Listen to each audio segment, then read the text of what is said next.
So the few of you I haven't met yet, my name's Parker Flores. I moved to London last year, and really my goal was to try and find and build what I didn't have back home. Because back home, you want to get into the creative space and nothing's really happening. Where here, you have amazing people like yourself that you can meet, that you can make friends with, you can learn from. So having an opportunity like this is really phenomenal. So what I've always kind of done throughout my career, my main money driver has always been freelance. Even when I published the first version of the magazine, that was really used as a portfolio piece that could get me into rooms like this and meet incredible people like Aidan and Gabriel, who I've done work with since then. But now the next step is, as I step away from freelance, what are the best ways to then monetize? Because there's so many different options, whether you try and rely on like AdSense or merchandise or product sales, or still doing high ticket freelance stuff, or trying to run events, or trying to do brand deals and other sort of mechanisms. I am someone who tends to like the idea of doing everything, but what steps should I take? What should be the first things that I focus on? Make sure they're solid. That can be immediate revenue drivers to then fuel the rest of the operations and the rest of the growth moving forward. What's your biggest skill?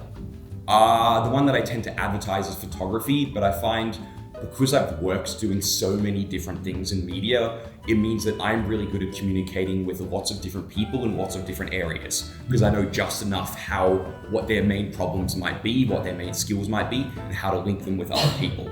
So what are your biggest constraints to bring? So you're like, I could do brand deals, but I'm in talks with a number of different people. I'm working with someone in Australia at the moment where we're trying to host quite a few events like this, and we've already got no board in terms of like infrastructural partners, but we're trying to warm them up to eventually start injecting capital into the events as well.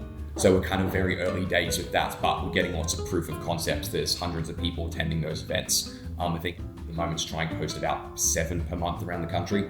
And then when I actually return for the summer, UK winter, I'm going to really help support him on the media front, where he's building the third spaces. I try and use this as a mechanism to really shine a light on people previously ignored by a lot of the American publications or media that tends to focus on that crowd. What about the Europeans? What about the Australians that are doing cool things that tend to be overlooked? So one of the things I thought was, when we had this conversation earlier, right, is you've got a lot of aspiring creators, right? You guys are creme de la creme in the room. And there's lots of people that are getting on a plane, for example, and they're doing their own little travel blog or blog or whatever. I think you could do a brand deal for creators with the airlines for the digital downloads on their magazines. Steve Bartlett did it with his Diary of a CEO episodes in British Airways.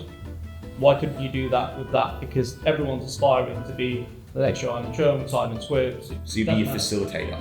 Then maybe like a British Airways pays for a headline sponsorship of a magazine in which you capture the creators going on a particular journey and using that as a storytelling mechanism. Also getting an ebook on the actual plane. Like the actual reading. I think the other thing that to ask sort of a brutal question, do you have leverage?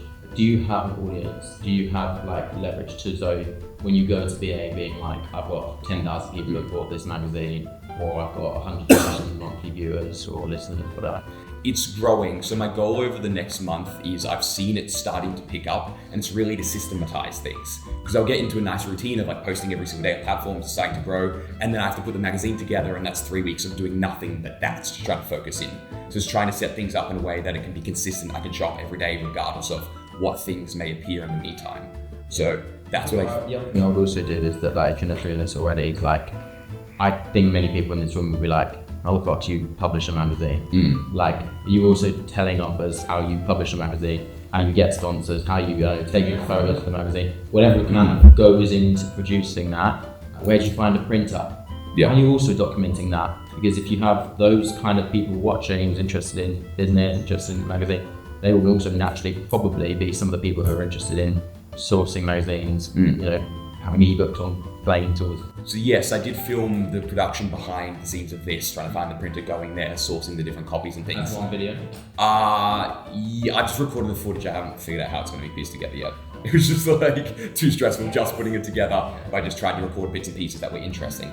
But then how would you then go off the back of monetizing it? Because I'm also very conscious that I like to do everything, and I start splitting my attention too much. You have to pick like no more than like 3 things, but maybe just start with one. Like, I think depending upon like where you are, like, does the magazine itself make money?